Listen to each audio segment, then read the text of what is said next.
ఈరోజు మనం పూరి రథయాత్ర గురించి తెలుసుకుందాం.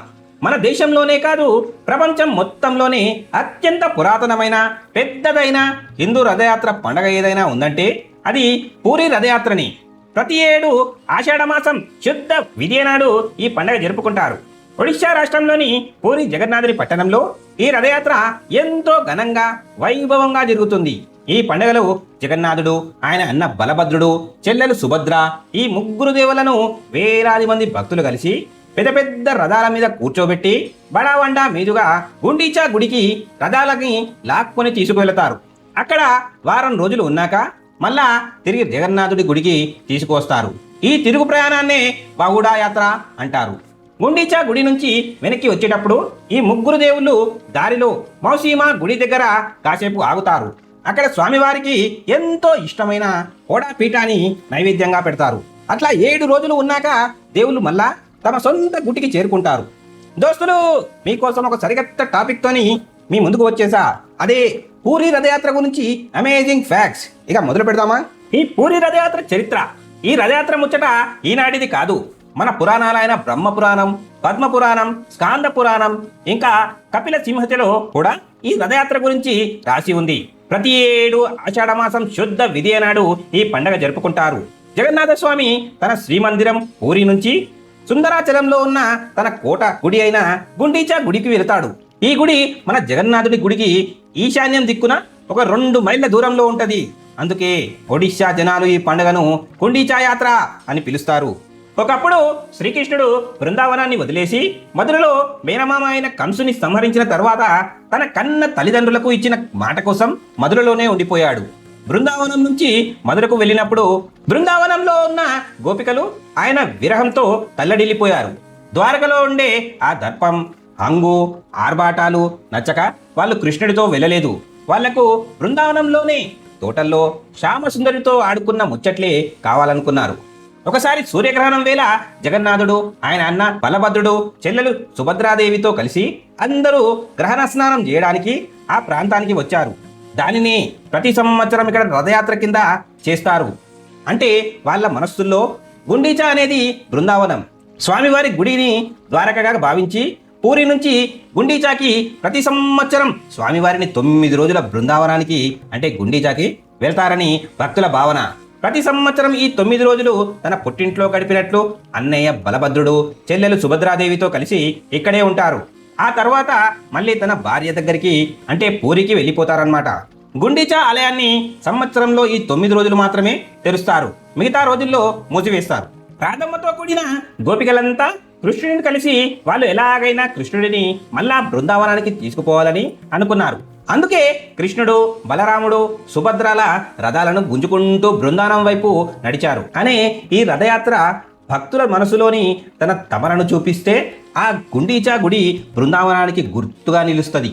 రథయాత్రకు 15 రోజుల ముందే జ్యేష్ఠ పూర్ణిమ నాడు జగన్నాథుడికి అంగరంగ వైభవంగా స్నానాల పండుగ జరుగుతుంది. దీనినే స్నానయాత్ర అంటారు. జగన్నాథుడు, బలభద్రుడు, సుభద్ర, సుదర్శనుడు ఇంకా మదనమోహన విగ్రహాలను స్నానవేదిక మీదకు తెచ్చి గుడికి ఉత్తరం దిక్కున ఉన్న బావి, దీన్నే సోనాకువా అని పిలుస్తారు. ఈ బావికి ఒక ప్రత్యేకత ఉంది. పట్టపగలు ఎంత వేడిగా ఉన్నా ఈ బావి దగ్గర చాలా చల్లగా ఉంటుంది. అదే రాత్రి సమయంలో ఈ బావి దగ్గరికి కూడా వెళ్ళాలి అంటే భయం వేస్తుంది. ఈ బావిని శీతలాదేవి అనే అమ్మవారు కాపలా కాస్తుంది అని ఇక్కడ విశ్వాసం. ఈ బావి నీళ్లతో సరిగ్గా 108 గుండిగల పవిత్రమైన నీళ్లతో అభిషేకం చేస్తారు. ఈ స్నానాల వేదికను స్నానవేది అని పిలుస్తారు. ఈ స్నానాల పండుగ కాగానే జగన్నాథుడికి గణపతి వేషం వేస్తారు. అలా ఎందుకు అంటే ఒక భక్తుడు కలలో గణపతి ప్రత్యక్షం అయ్యి నేను ఇక్కడ ఉన్నాను, వచ్చి దర్శనం చేసుకోమని చెబుతాడు. ఆయన కర్ణాటకకు చెందిన గణపతి భాట్యా. అలాగే గంపెడు ఆశతో వచ్చిన దర్శనానికి వెళ్తే మొదట జగన్నాథుడిగా దర్శనమిస్తాడు. ఇదేంటి, నాకు గణపతిలా దర్శనం ఇస్తానని కదా స్వామి చెప్పారు అని వెనక్కి తిరిగి చూస్తే నిరాశ చెంది వెళుతున్న ఆయనకు మళ్ళీ వెళ్ళి చూడు స్నానవేదికపై అని వినబడుతుంది. ఆయన అలాగే వెళ్ళి చూస్తాడు. అప్పుడు స్వామివారు గణపతి స్వరూపంతో కనిపిస్తారు. అలా ఆ భక్తుని కరుణించి ప్రతి సంవత్సరం స్నానమైన తర్వాత గణపతి అలంకరణతో స్వామివారు దర్శనమిస్తారు. ఆ తరువాత విచిత్రంగా జగన్నాథుడికి, బలభద్రుడికి, సుభద్రాలకి జ్వరం వచ్చినట్లు అయిపోయి 15 రోజుల పాటు ఏకాంతంలోకి వెళ్ళిపోతారు. అప్పుడు వారిని విచిత్రమైన వస్త్రాలతో కట్టి ఒక రహస్యమైన ప్రదేశంలో పడుకోబెడతారు. అంటే జ్వరం వస్తే ఎలా వెచ్చగా దుప్పటి కప్పి పడుకోబెడతారో అలాగే. ఈ సంఘటనతో ఆ జగన్నాథుడు నిజంగా మనతో మమేకమై ఇక్కడే ఉన్నాడు అనడానికి ఇదే సాక్ష్యం. అలా ఆ టైంలో జనాలు ఎవ్వరికీ దేవుడు దర్శనం దొరకదు. దీన్ని అనవసర అంటారు. ఈ టైంలోనే స్వామివారి విగ్రహాలకు రంగులు వేసి మంచిగా అలంకరిస్తారు. దీనిని నయా యౌవనం అంటారు. దీని తర్వాతనే మళ్ళా రథయాత్ర రోజే స్వామివారు జనాలకు దర్శనమిస్తారు. కానీ గర్భగుడి ముందుట ఒక వెదురు తడకను కట్టి దానికి అనవసర పట్టీలు అని పిలిచే 3 ప్రత్యేకమైన చిత్రపటాలను తగిలిస్తారు. జనాలంతా ఈ 15 రోజులు ఆ పటాలనే దేవుడిగా భావించి మొక్కుతూ ఉంటారు. ఈ జ్వరం వచ్చిన టైంలో స్వామివారికి పథ్యం పెడతారు. కేవలం చెట్ల వేర్లు, ఆకులు, పండ్లు, అడవి పండ్లను మాత్రమే నైవేద్యంగా ఇస్తారు. జగన్నాథుని చరిత్ర వెనుక అడవి జాతుల గిరిజనుల సంబంధం ఎంత బలంగా ఉందో చెప్పడానికి ఈ పూజా విధానమే పెద్ద గుర్తు. పూర్వం జగన్నాథుడి పూజించిన అడవి వేటగాళ్ల నాయకుడైన విశ్వావసు బిడ్డ లలితకు బ్రాహ్మణ పూజారి అయిన విద్యావతికి పుట్టిన వారసులే దైతపతులు లేదా దైతాలు అని పిలుస్తారు. దేవుడు జ్వరంతో పథ్యంలో ఉన్నప్పటి నుంచి రథయాత్ర ముగిసేదాకా స్వామివారికి సేవలు చేసే పూర్తి హక్కులు వీళ్ళకే ఉంటాయి. పాండి విజయ్ గణపతిరాజు భూతాడ్ సేవ 15 రోజులు ఏకాంతంలో చికిత్స పొందినాక రథయాత్ర రోజే స్వామివారు మళ్ళా నవయవ్వన రూపంలో భక్తులకు దర్శనమిస్తాడు. అప్పుడు ఆయనను ఊరేగింపుగా రథం దాకా తీసుకువస్తారు. ఈ తంతును పాండి విజయ్ అంటారు. ఆ టైంలో ఒడిశా గణపతి రాజు తన చేతుల్లో బంగారు పిడి ఉన్న చీపురు పట్టుకొని రోడ్డునంతా ఊడుస్తాడు. ఆ రోడ్డు మీద సువాసన నీళ్లు, గంధం పొడి చల్లుతాడు. ఆ ఆచారం శ్రీ చైతన్య మహాప్రభువుల కాలం నుంచి నడుస్తుంది. అప్పట్లో ప్రతాపరుద్ర మహారాజు జగన్నాథుని మీద భక్తితో ఈ చిన్న సేవను చేసేవారు. రాజు అంత అహంకారం లేకుండా ఇంత చిన్న సేవ చేయడం చూసి చైతన్య మహాప్రభువుల వారు ఎంతగానో సంతోషపడ్డారు. ఇప్పటికీ మహారాజు వంశస్థులు ఆ పద్ధతినే పాటిస్తున్నారు. ఈ రోజుకు రథయాత్ర మొదలయ్యే ముందు ఒడిశా రాజు బంగారు చీపురుతో జగన్నాథుడి రథం ముందట ఊడుస్తాడు. రథం ముందట భక్తులంతా గంపెడు భక్తితో పెద్ద ఎత్తున సంకీర్తనలు చేస్తారు. అందరికంటే ముందు బలరాముని రథం తాళధ్వజం కదులుతుంది. దాని వెనకాలే సుభద్రాదేవి రథం, ఆఖరున మన జగన్నాథుడి రథం నంది ఘోష బయలుదేరుతుంది. స్వామివారికి రకరకాల నైవేద్యాలు వండిపెట్టి ఆ ప్రసాదాన్ని వచ్చిన భక్తులందరికీ పంచుతారు. వీటిని చొప్పన్ భోగ్ అని పిలుస్తారు. స్వామివారికి ఈ ప్రసాదాలంటే ఎంతో ఇష్టం. అట్లా స్వామివారు గుండిచా గుడికి చేరుకొని అక్కడ ఒక వారం రోజుల పాటు ఉంటాడు. వేలాది మంది భక్తులు శంఖాలు ఊదుతూ డోళ్ళు తాళాల చప్పులతో ఆ పెద్ద పెద్ద రథాలను గుంజుతారు. రథాల ముందు కళాకారులు, ఆటగాళ్ళు స్వామివారి సంతోషం కోసం ఆడుతూ పాడుతూ ముందరికి సాగుతారు. లక్ష్మీదేవి కోపం, రథభంగం ముచ్చట, హేరా పంచమి, లక్ష్మమ్మ అలక. హేరా అంటే చూడటం. రథయాత్ర 5వ రోజు ఆషాఢ శుద్ధ పంచమి నాడు పూరి జగన్నాథుని గుడిలో జరిగే ఒక పెద్ద ముచ్చటే ఈ హేరా పంచమి. జగన్నాథుడు తన భార్య అయిన మహాలక్ష్మిని ఇంట్లోనే వదిలివేసి అన్న బలభద్రుడు, చెల్లెలు సుభద్రతో కలిసి రథమెక్కి ఒక రోజులో తిరిగి వస్తాను అని చెప్పి వెళతాడు కదా. దీనితో ఆ లక్ష్మీదేవి చాలా ఆందోళన కలుగుతుంది. అప్పుడు ఆమె స్వయంగా పల్లకీలో బంగారు మహాలక్ష్మి రూపంలో గుండీచా గుడికి బయలుదేరుతుంది. అక్కడికి వెళ్ళి తన భర్తను వెంటనే ఇంటికి నడు అని గట్టిగా గద్దిస్తుంది. స్వామివారు కూడా నేను తొందరగానే వస్తా అని ఆమెను శాంతింపజేయడానికి జగన్నాథుడు ఒప్పుకొని ఆమెకు అంగీకారంగా తన మెడలోని ఆజ్ఞామాలను అంటే పూలదండను వేస్తాడనమాట.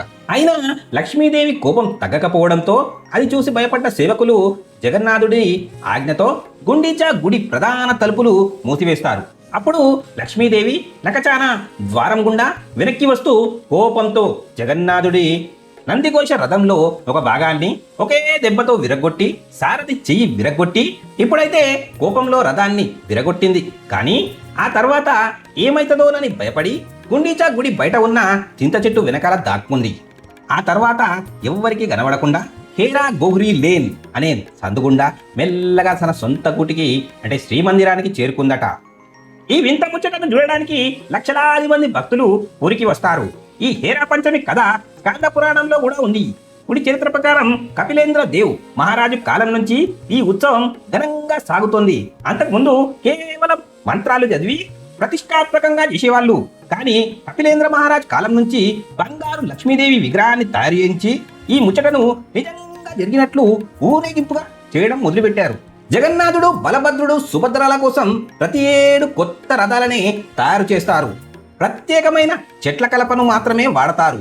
తరతరాలుగా ఈ రథాలు చేసే హక్కులు ఉన్న వడ్రంగి వాళ్ళు పూర్వపు తలపల్లా సంస్థానం ప్రాంతం నుంచి ఈ కర్రలను సేకరిస్తారు. ఈ లావుపాటి కర్రల దుంగలను మహానదిలో తెప్పలుగా కట్టి నీళ్లలో తేలియాడేటట్లు వదిలేస్తారు. అవి పూరి దాకా కొట్టుకుని వచ్చాక అక్కడి నుంచి రోడ్డు మార్గంలో గుడి దాకా తీసుకొచ్చి రథాలను తయారు చేస్తారు. జగన్నాథుడి రథం నందిఘోష, బలభద్రుని రథం తాళధ్వజం, సుభద్రాదేవి రథం పద్మధ్వజ. రథాల పూర్తి వివరాలు ఈ ఇమేజ్లో చూడగలరు.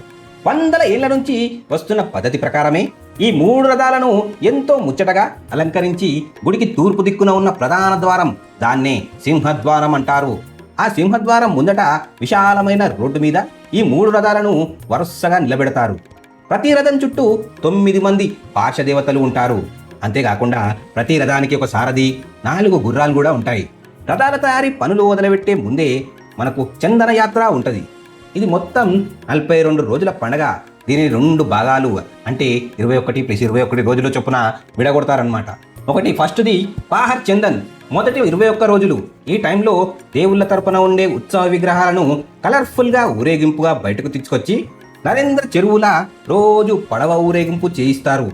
ఈ ఊరేగింపులో మదనమోహనుడు, జగన్నాథుడు, రామకృష్ణులు, లక్ష్మీదేవి, సరస్వతి అమ్మవార్లతో పాటు పూరిలోని 5 ప్రధాన శివాలయ దేవుళ్ళైన పంచపాండవులు అంటే శివుని రూపాలు కూడా ఉంటాయి.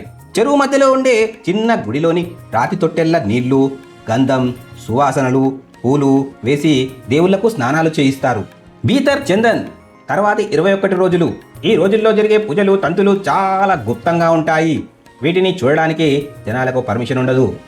ఇక వైశాఖ శుద్ధ తదియ, అక్షయ తృతీయ వాడే హోమాలు, పూజలు చేసి అట్టహాసంగా రథాల తయారీ పనులను మొదలు పెడతారనమాట. ఈ పూజ పూరి రాజుగారి ప్యాలెస్ ముందట గుడి మెయిన్ ఆఫీస్ ఎదురుగా జరుగుతుంది. సోనా బేష్ దేవుళ్ళ రథాలు గుండిచా గుడి నుంచి మళ్ళా పూరి మెయిన్ గుడికి అంటే శ్రీమందిరానికి తిరిగి వచ్చాక శ్రీవార్లను గుడి లోపలికి తీసుకుపోక ముందే రథాల మీదనే నిలువున తులతూగే బంగారు నగలతో సింగారిస్తారు. ఈ ముచ్చటని సునాభేష అంటారు. ఈ ఆచారం ఎప్పుడు మొదలైందంటే క్రీస్తు శకం 1460లో కపిలేంద్రదేవ్ మహారాజు యుద్ధంలో గెలిచి కంపెడు బంగారాన్ని తెచ్చి జగన్నాథుడికి సమర్పించిండట. అప్పటి నుంచి ఈ పండగ నడుస్తుంది. ఈ అలంకారంలో 3 దేవుళ్లకు కలిపి దాదాపు 208 కిలోల నికార్సైన బంగారు నగలను పెడుగుతారు.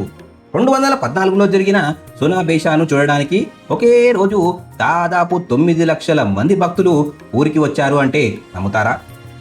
పూరి రథయాత్ర గురించి మాటల్లో చెప్పలేం, చూసి తరించాల్సిందంతే.